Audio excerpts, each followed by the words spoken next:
மகிமையின் தேவனாகிய இயேசு கிறிஸ்துவின் இனிய நாமத்தினாலே உங்கள் அனைவரையும் வாழ்த்துகிறேன்.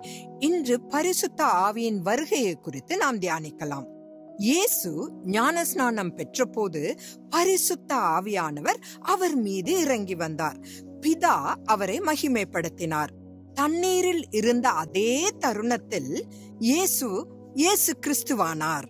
கிறிஸ்து என்பதற்கு அபிஷேகம் என்பது பொருளாகும். கர்த்தர் செய்யும் ஒவ்வொரு வேளையிலும் பிதா, குமாரன் மற்றும் பரிசுத்த ஆவியானவர் ஈடுபட்டுள்ளனர்.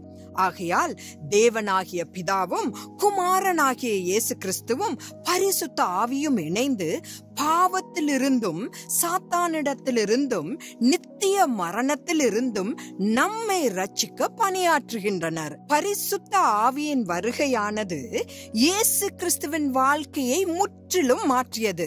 அது நம் வாழ்க்கையிலும் மிக முக்கியமான நிகழ்வாக இருக்க வேண்டும். நம்முடைய மீட்பை பெறுவதற்காக சிலுவையில் இயேசு கிறிஸ்துவின் முடிக்கப்பட்ட கிரியையை நாம் நம்புகிறோம். கூடுதலாக இயேசு கிறிஸ்துவின் மரணம், அடக்கம் மற்றும் உயிர்த்தெழுதலுடன் அடையாளம் காண நீரில் மூழ்கும் செயலாகிய ஞான ஸ்நானத்தின் மூலம் நம்முடைய நம்பிக்கையை உறுதிப்படுத்துகிறோம்.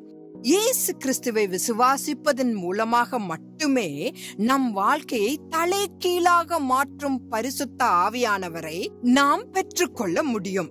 இது பாவ சுவாபத்திலிருந்து தேவ சுவாபத்தில் பங்குள்ளவர்களாக மாறுவதற்கான வாழ்நாள் முழுவதும் நிகழும் ஒரு செயல்முறையாகும்.